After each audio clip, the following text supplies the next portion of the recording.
When someone tells me that they're uncomfortable in the subtle no, I usually tell them you need to be saying hard no a lot more.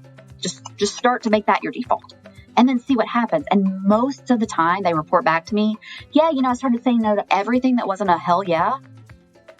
And guess what? Now I'm starting to say yes more often. It didn't actually make me say no to everything and become a hermit. And it actually helped me clarify what was a yes. And so I've started to actually say yes to more. Welcome to Normalizing Non-Monogamy, the podcast where we interview incredible people from across the entire spectrum of non-monogamy to hear their fascinating stories. We strive to bring guests on the show who have a healthy approach to non-monogamy. However, it's important to remember that everyone does it a little bit differently, and the views and opinions expressed by our guests do not necessarily reflect our own. Additionally, we produce this show for entertainment purposes only. Please be aware that we aren't doctors or therapists. Consult a medical professional for anything regarding your health that you might learn about on the show. Enjoy! Welcome to the show. We're Finn and Emma. Don't smirk at me. I can smirk at whoever I want to. It's a podcast. Nobody can see what I'm doing. Yeah, but you distract me that way. I am. My smirk is very distracting.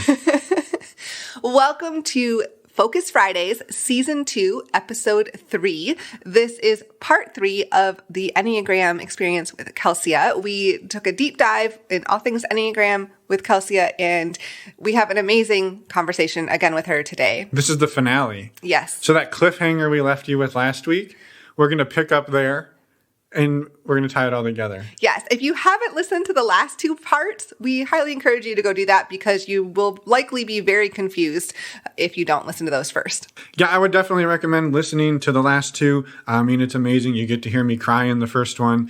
And then, I don't know, the second one's pretty emotional too. But this one's lighter. This one will leave you feeling good. Yeah, we dig into the bodies of intelligence today. And I'm going to leave it there because Kelsia explains it all in just a few minutes. And we don't want to fuck it all up. I wasn't going to say that. Transparency is the name of the game today. That's true. If you're interested in doing the Enneagram Experience with Kelsia, go and use the links in the show notes to sign up. She offers a personalized Enneagram typing as well as a 90-minute session. If you want to book more sessions, you can do that with her as well. The links in the show notes let her know that we sent you as well as support the show. So go check it out. To find those show notes, you head over to our website, normalizingnonmonogamy.com. Yes. You click on the Focus Fridays tab, which is under the resources, or you click on the podcast tab, or you click on the links in your show notes of your podcast player. There's a lot of ways to get there. We trust that you can find it. And while you're there, we would hope you find that contact us page. Send us an email, send us a voicemail. We'd love to hear from you. We'd love to send you back an email, but we can't do that if you don't email us first. So do that. And with that, let's go talk to Kelsia for the last time to hear how this ends. I don't say about the last time because don't say the last time because who knows? Maybe she'll come back. Right. Well, there might be an encore. We never know. Now we're making promises we can't deliver. Okay, the last part of this 3-part Enneagram series. Man, you take this so literally. Yeah. I think we need to look into that. Okay, let's go. Well, welcome back to the show, Kelsia, our third time talking about the Enneagram. We're super excited that you're back, and we can't wait to dive in yet again. Thank you. I really appreciate it, Emma and Finn, and I appreciate the time and just another opportunity to teach you guys and your listeners about the Enneagram and in just a different way or a different part of it that's really, really important and interesting. And like I said last time, there's so many great things about the Enneagram. We could be here for 12 podcasts about it, but I really tried to choose the things that I thought had the most value to you personally, but then also to people that might be listening. And so today we're going to talk about the idea of the centers of intelligence. And so the way the Enneagram is 3, 3, and 3. And so, of course, 3 is a great number and all kinds of things. And the Enneagram really leans on the Triad idea with a lot of things about Enneagram.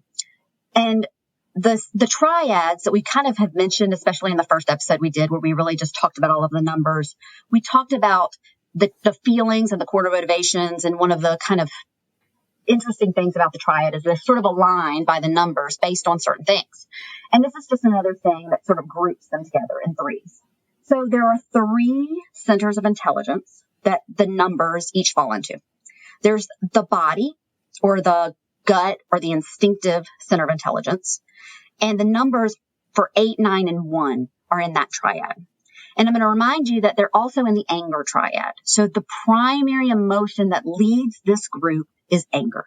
How they feel it, when they feel it, if they feel it. Anger is kind of the number.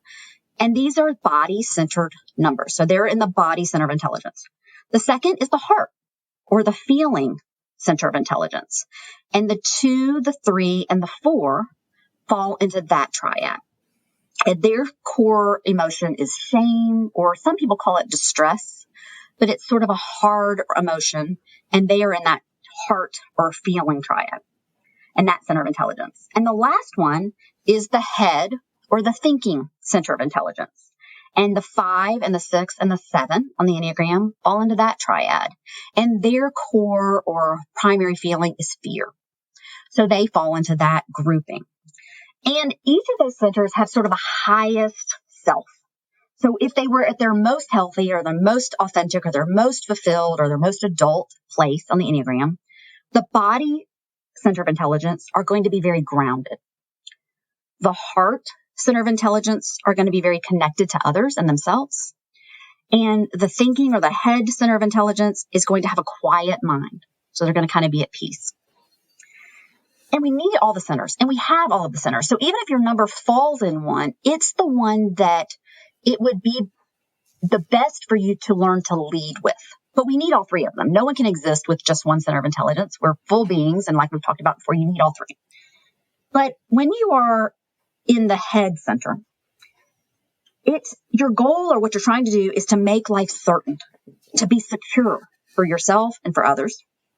When you're in the heart center, you're trying to pursue the need you have for bonding and love with others. And when you're in the body center, you sense what's wrong with the world, and you take action to correct or fix it.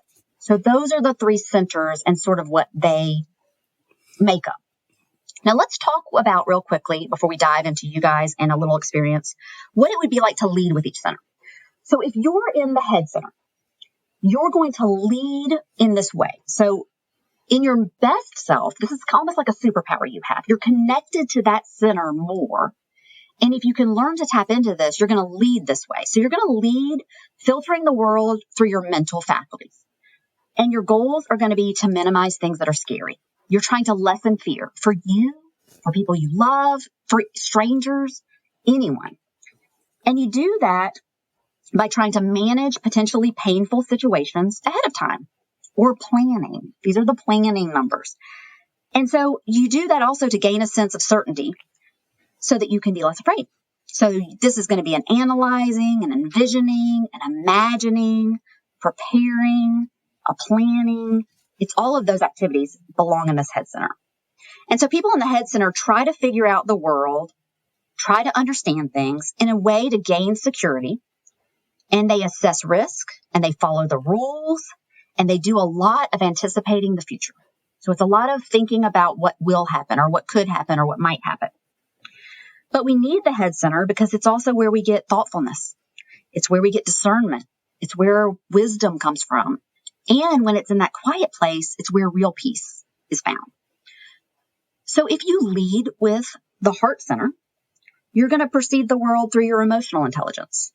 You're going to be really attuned to the mood and the feeling states of yourself and others. So you know what people are feeling. You just kind of can intuit that.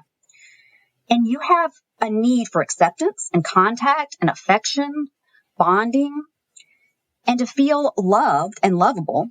You're going to depend on others to recognize and admire you.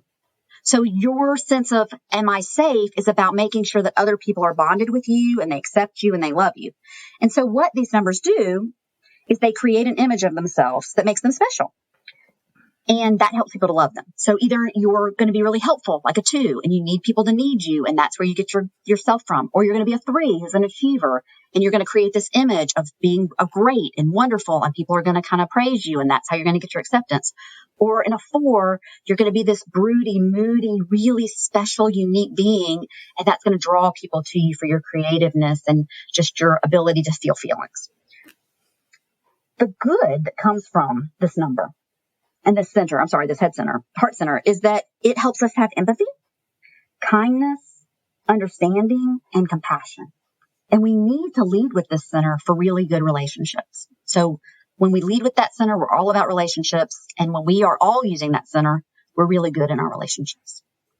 And so last, we're going to talk about the body center, which is where both of your numbers, 9 and 1, live. And so people in the body center are going to filter the world through their physical and somatic sensations, how they feel as they show up in the world. And this center has an inner knowing that we kind of call instinct or gut. They have a strong sense of sort of knowing about people, about situations, people that seem very just kind of in that phrase of, I just had this feeling something bad was going to happen. I just went into the room and I knew I shouldn't be there. That's a lot of body-centered intelligence. They also are very aware of their position. So they know when they're doing well and they know when they're not doing well. And they know kind of their ranking amongst other people and just where they kind of are in life. And they also use all of that to make life the way they think it should be. So they have a really good sense of how things are, but they have a better sense of how they think things should be. And that's sort of that positional part.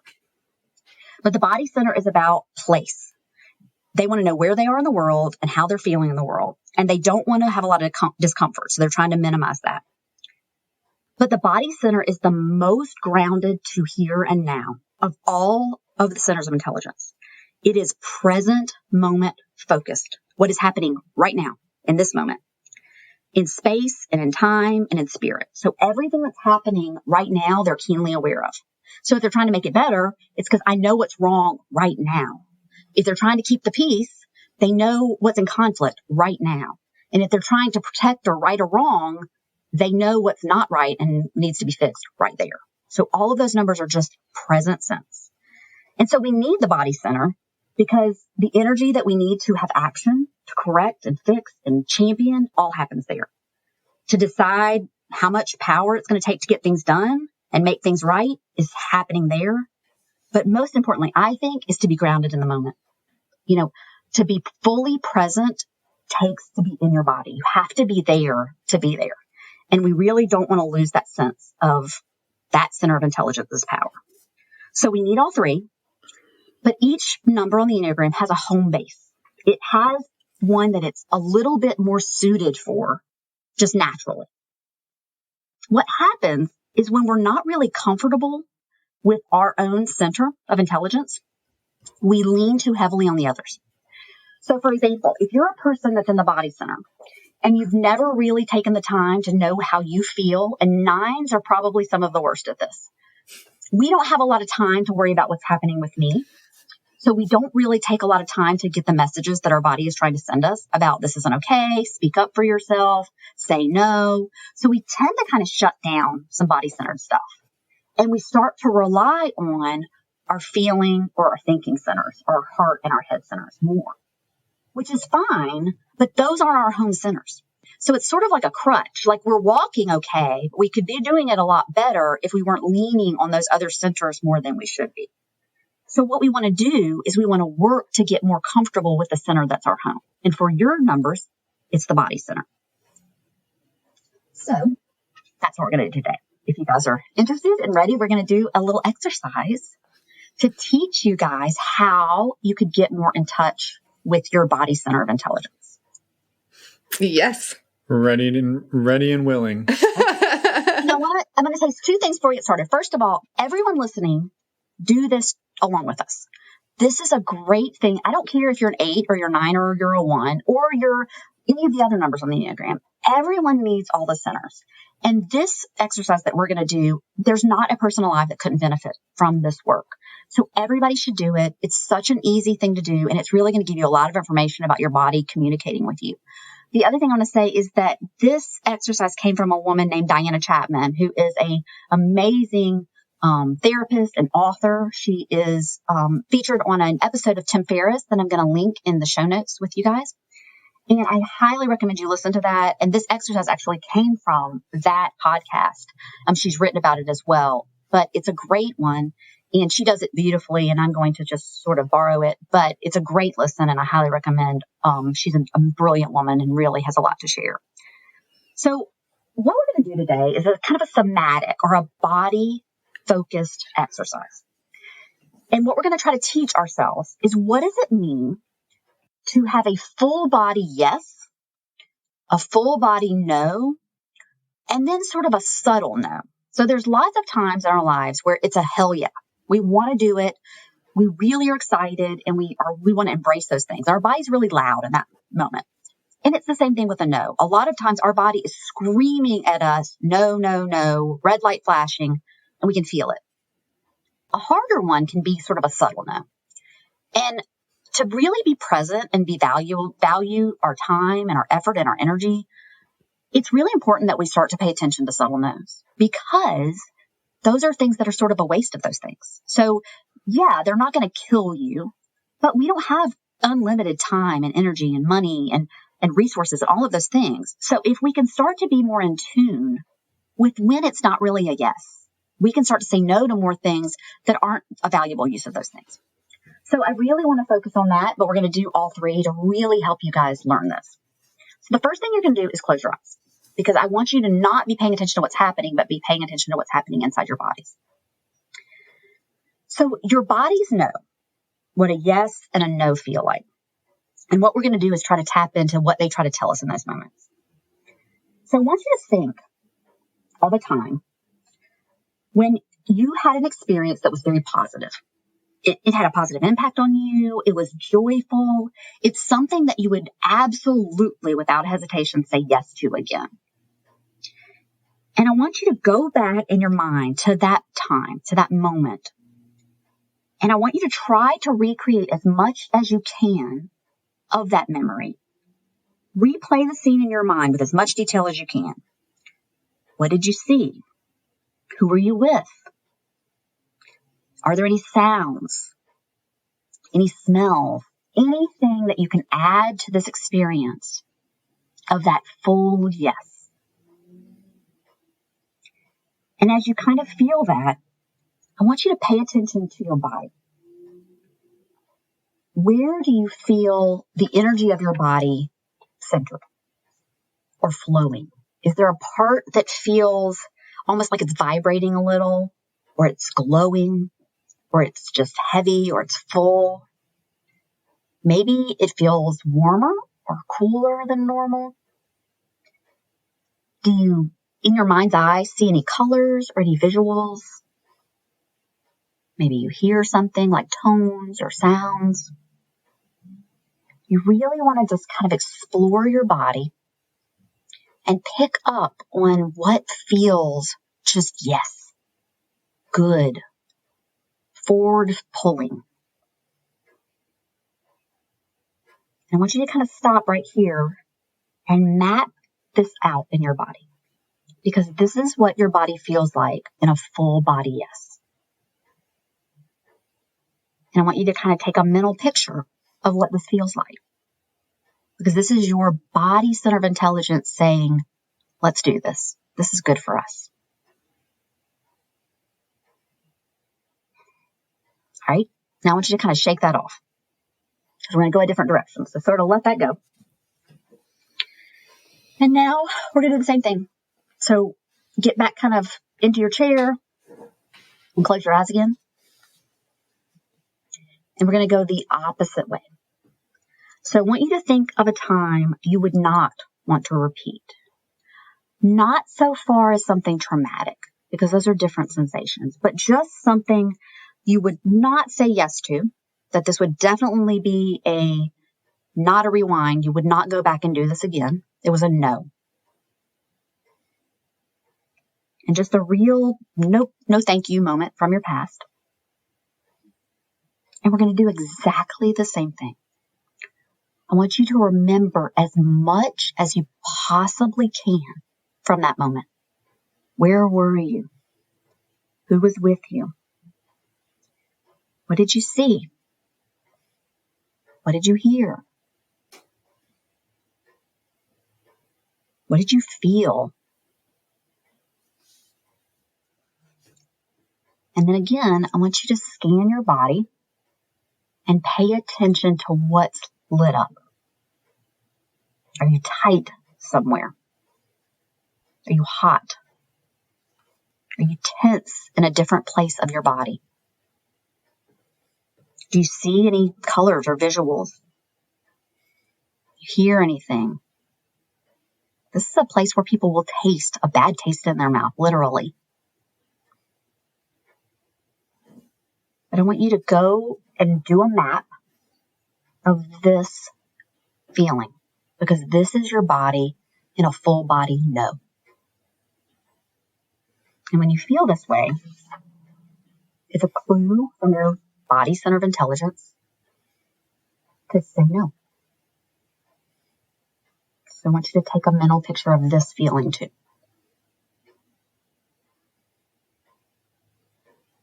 All right.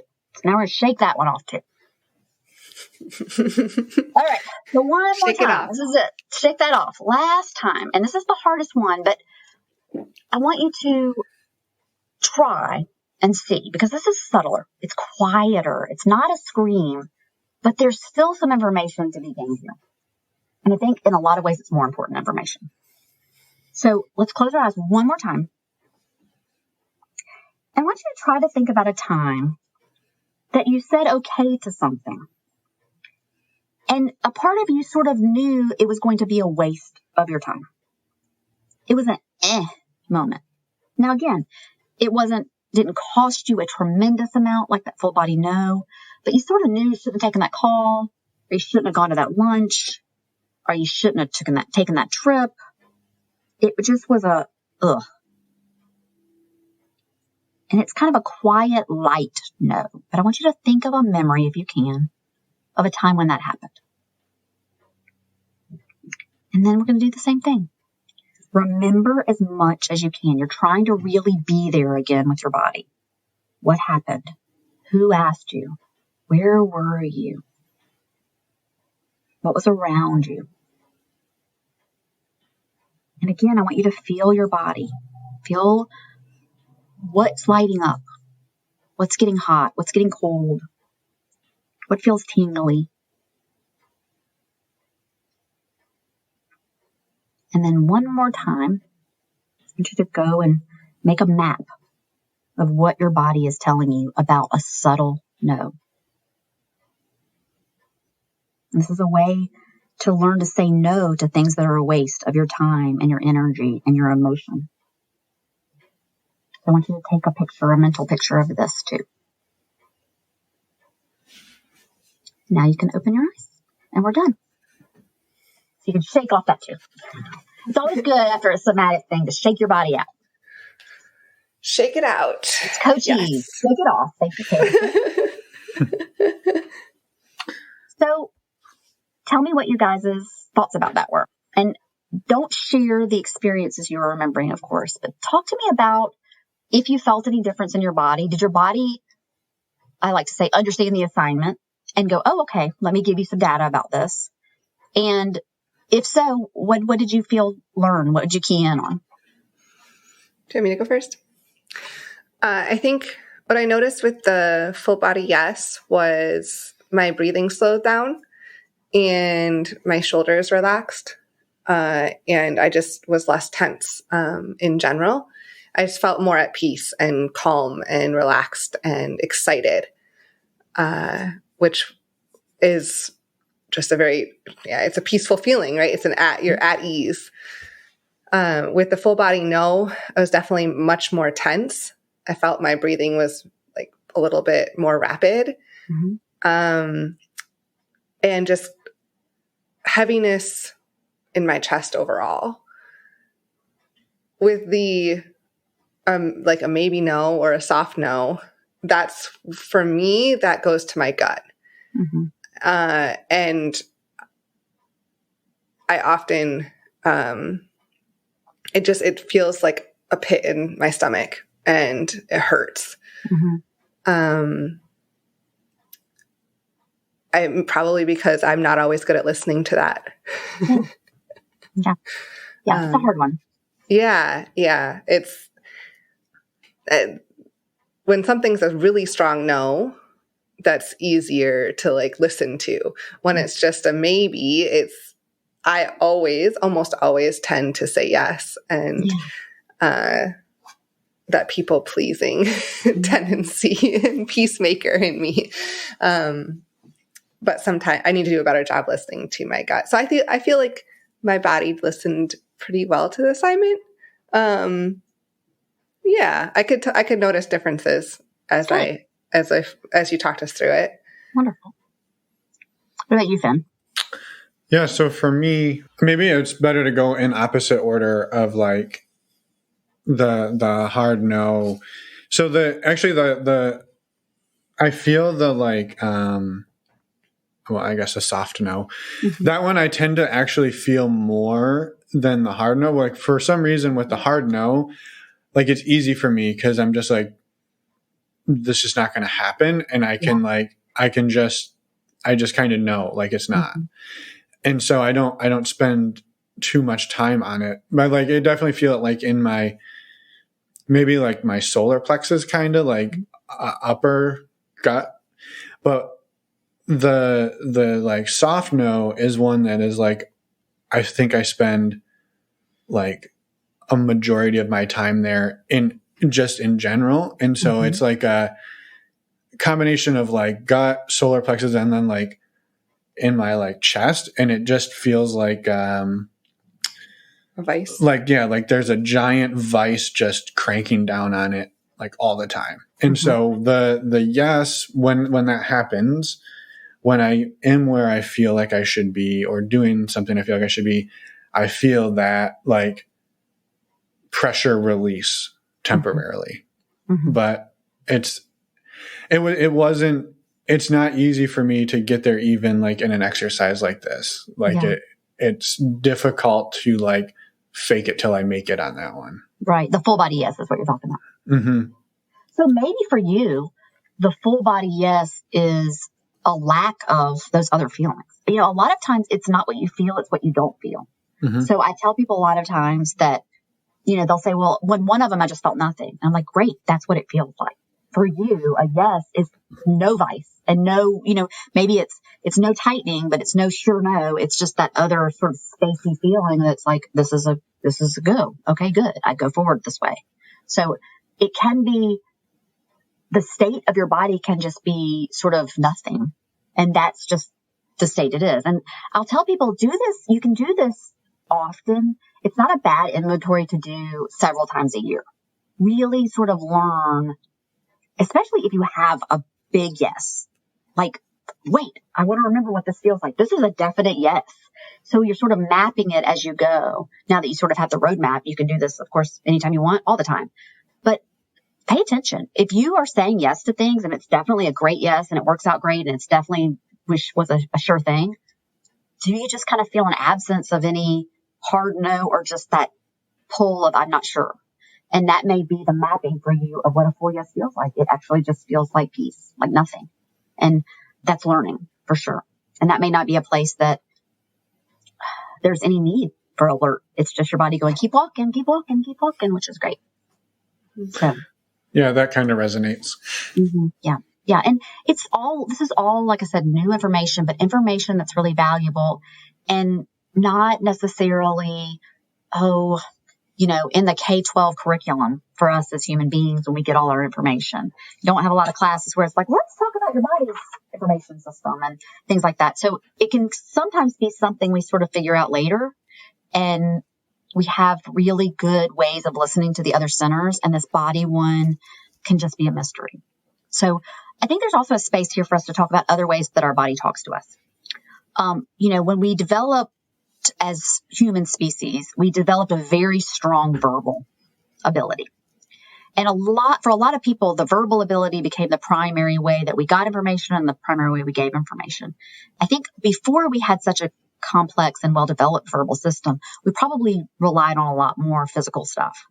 So I always tell people that anything that's not using your verbal ability is probably a body-centered thing.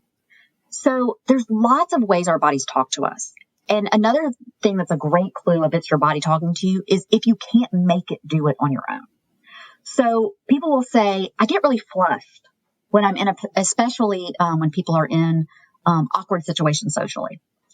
I'll get into the situation and I just get really flushed, or my heart starts racing, or I get really sweaty. Those are ways that your body is saying it needs something. It doesn't necessarily mean cut and run, but it may need a moment.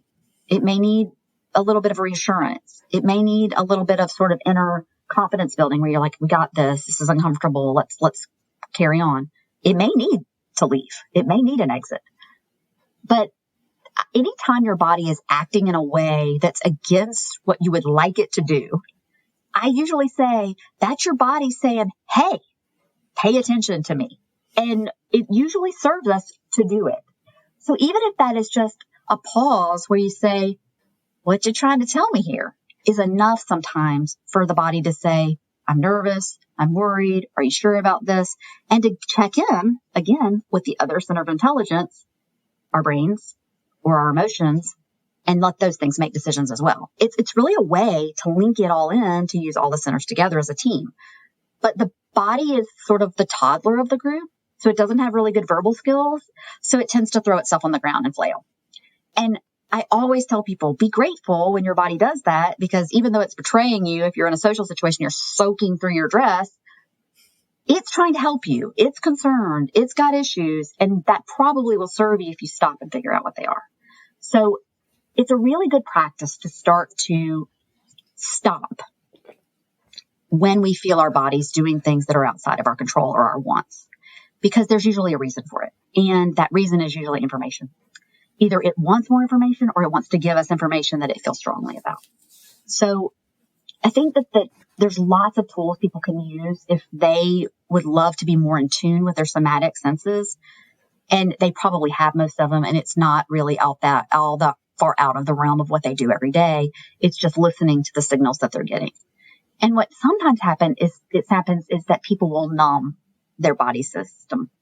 I don't want to feel uncomfortable. I don't want to feel this pit in my stomach. I don't want to feel these feelings. And so we tend to reach to numb the body center or the emotional center of intelligence. And that's just really not a good way to serve us, because it's not really, it can numb it to the point where it stops telling us things, which is never a good thing. Or it can numb it to the point where it gets so loud that we actually become sick. So there's a great book called The Body Keeps the Score. It talks a lot about how when we don't listen to ourselves, our physical body goes, that's fine. I'm going to get your attention one way or the other. And the one way tends to be we get sick. So there's so much knowledge in our bodies. And I just really think it's important for people to start to stop and listen and see what they can gain from it, because we give so much credence to the intelligence center and now, or the head intelligence center. And we're starting to give so much credence to that emotional intelligence part. So I just don't want that body center to get left behind, because it has just as much to say and just as much to offer us in terms of go, stop, wait. And those are important messages, and they really serve us. Yeah. I appreciate it. Absolutely. So let's talk about, just real quick to kind of wrap this up before you guys have any questions or anything, about why would we want to really kind of work on these centers? Why would we want to start to lean into the one that's our home? Why would we want to see what's available to us in the others and really kind of work on all of them? And I think there's three really good reasons. One is, when we talked 2 podcasts ago and last podcast, we talked about the great thing about the Enneagram is that it lets us have awareness of why we behave the way we behave. So this idea of greater awareness about our whys, and then using that to create language around our behaviors so that we can explain them to people we love, and we can have other people notice them and speak to us in love about them as well. So the intelligence centers really help us with that awareness piece. What's happening with me? What do I feel? What do I think? What's my body doing? It's just more data, and it's more places to get curious as we do that work. And it's also a way to be more connected to our thoughts and our feelings and our actions. Those are coming from different places. And the more we pay attention and learn about them, the more we make decisions. We respond instead of react. We grow that space between stimulus and reaction. All of that stuff happens with awareness. The second reason it's really good is that anybody that's interested in self-development, this is another way to stretch. It's another way to push ourselves And people that are really into that and really pushing themselves like the discomfort of leaning into something that maybe they're not that comfortable with. And this is a great way to do it. If you're not comfortable with your emotional center of intelligence, you want to lean into that. You want to find somebody that'll help coach you and give you some more emotional intelligence, because that's going to serve you in every single thing you do, whether it's work or relationships or just your own personal peace. And the last thing is a big Enneagram word called integration. So the goal that a lot of Enneagram teachers have is to become a fully integrated person, to take all of this knowledge and all of these intelligences and all of this learning and just use it to our wholeness. And so integration is the access we have to the productive and full use of all of the centers of intelligence for the good that they each offer us. And to be able to rest in our home, in our number, in our center of intelligence, but to reach to the others for support and connection and learning and growth and compassion. And that's the definition of that integrated piece. And so what we've kind of been building on is learning about ourselves, learning that others are not like us, learning why we may behave and act the way we do and why others may behave and act the way they do, learning what we look like when we're really activated in a stressful situation or really deactivated in a restful situation or a secure situation. And then how these three places where we get messages and where we have strengths and where we learn, our head and our heart and our bodies can teach us and give us more information. So that's really all of these things are working towards this wholeness or integrated piece.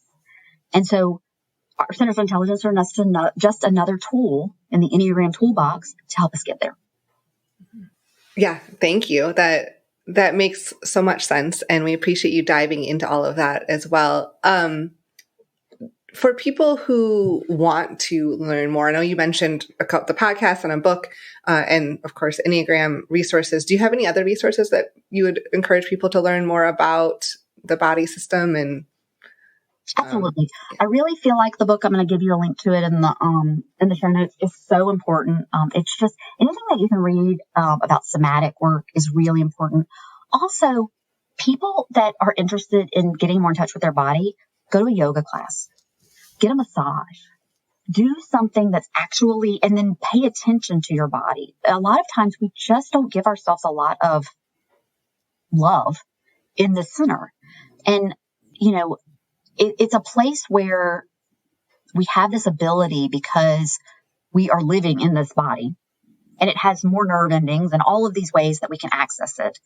It's hard to touch your brain and it's hard to touch your heart. You can touch your body. Other people can touch your body. So you've got a lot of knowledge and a lot of learning about what feels good and what doesn't feel good to you.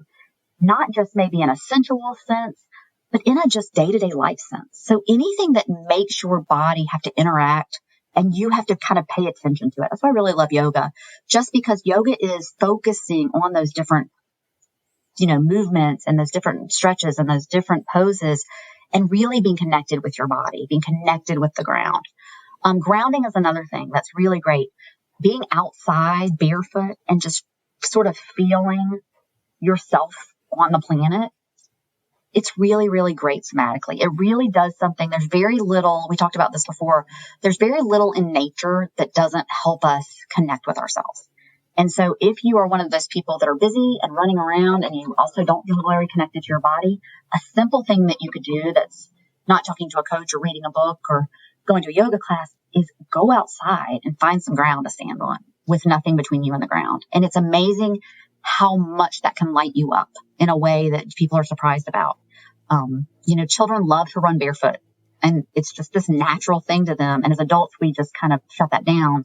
But I think there's something really just base level about being outside and connecting with the ground and nature and just really feeling that in a body sense. Lay in the ground. I don't care. Figure it out. But you and the earth have a date and make it happen. And that's a huge somatic thing that really helps people a lot. Yeah. Every day you can have a date with the ground. It can only take less than 5 minutes. Even if it's snowing, you can touch it. Don't put your feet in it, but snow, use your hands, let it fall on your hair, that kind of thing. But just taking a moment. I think something that's really incredible about the body center is, like we talk about leading with it, is being present. When you're in your body, when you're in this body center, you are here and now. And, there's not a lot of anxiety sometimes in here and now. There's not a lot of what ifs or if onlys, because those are really backwards and forward focused. But present, what's happening in this moment is powerful. And a lot of people do a lot to not stay there. And our bodies kind of want to remind us, well, wait, what's going on right here? And that's powerful work. Mm-hmm. Do you have any questions? I don't. I'm actually content. It's a full body yes from Finn. Yeah, right? Yeah, and I'm not sweating through my shirt, so that's a good sign. I forgot to mention that one. That's a thing that happens to me. When you mentioned it, I was like, oh yeah. Oh yeah, I know. Yeah. And that's another thing, is just kind of thinking through, other things. People will sort of have aha moments like, oh yeah, I get flushed, or I get really tired. A lot of times people will come and talk to me and they're like, I'm just so fatigued. I'm like, your body's trying to tell you to rest. Your body's trying to tell you to stop something. Your body's trying to tell you it wants more of something. What is it? And, our bodies don't have words. And so again, they have to use other systems besides the verbal system to get our attention. Listen. And usually it doesn't go away and get better, unfortunately. So it's a good idea to get really tuned in and start to hear it early. And again, talking about those subtle no's, your body's trying to say, don't waste my time and my energy and my effort and my emotional reserves, because we don't always have unlimited of those. And so it's important for both of you to learn that, because for Finn, there's yeses and there's no's, and it's black and it's white a lot of the time. And that space, if I'm not sure, for me, if I was coaching you, I'd say that's a place for you to start to say no more.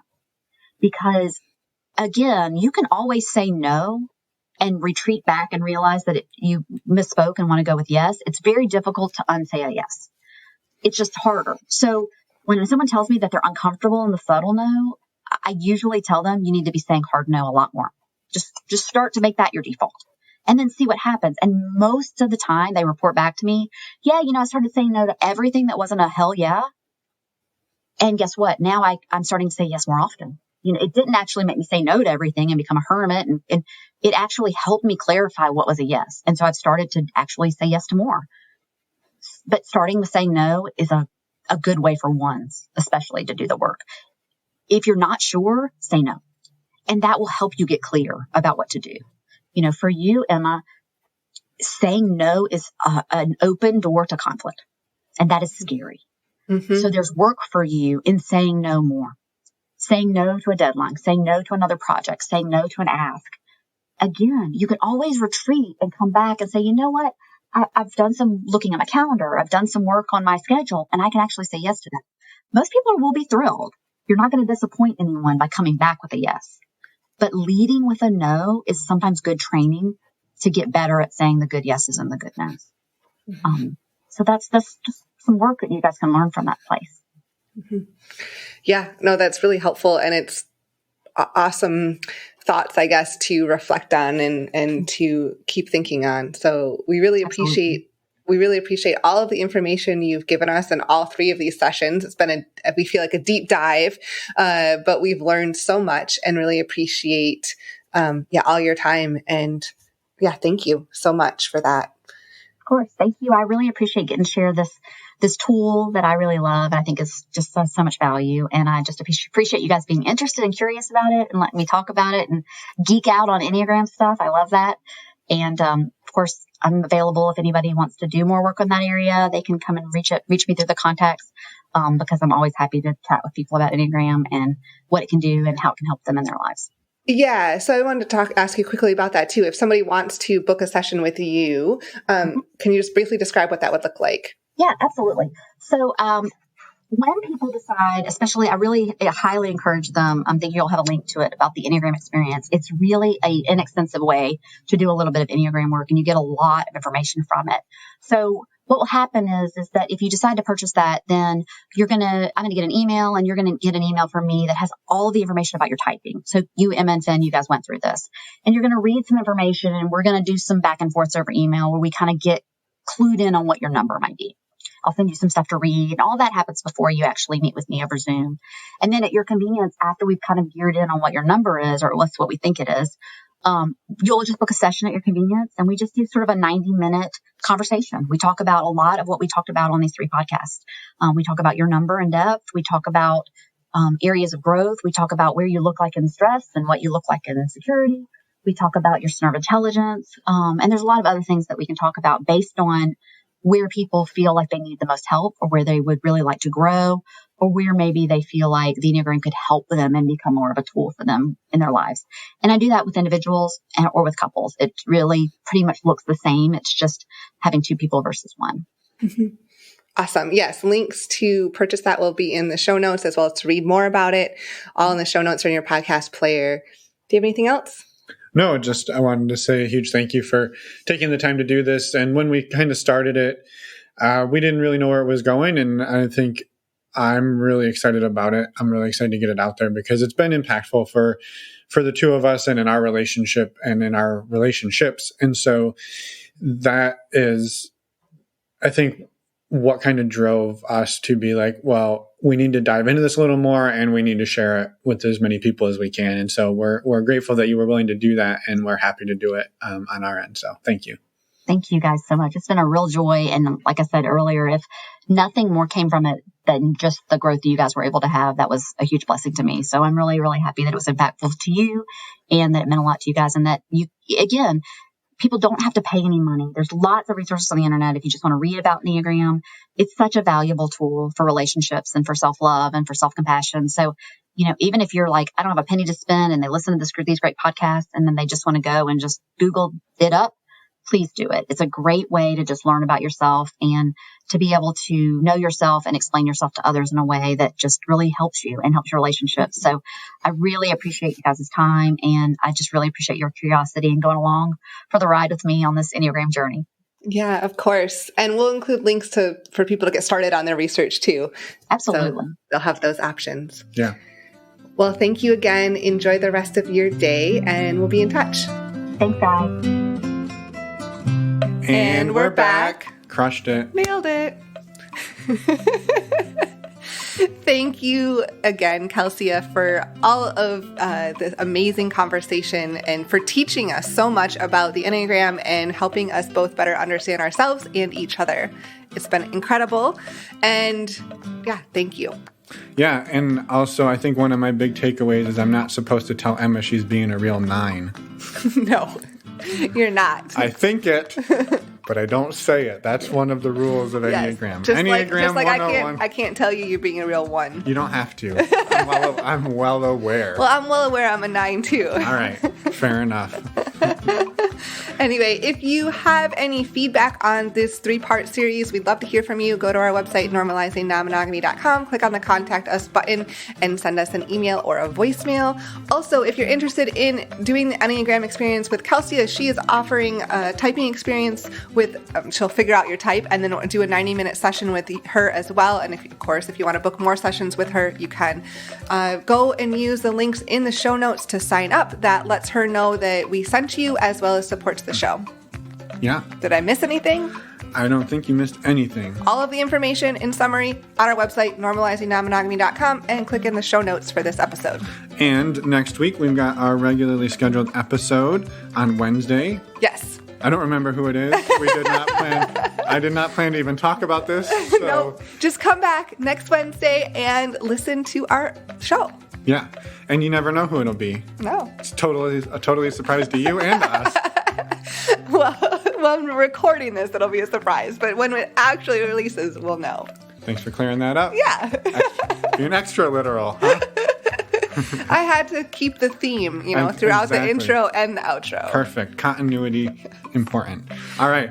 We'll see you all on Wednesday. Have a great weekend, and thank you again for listening. Bye, everyone. Thanks for listening. So I just said. I know. I had to say it too. Oh, all right.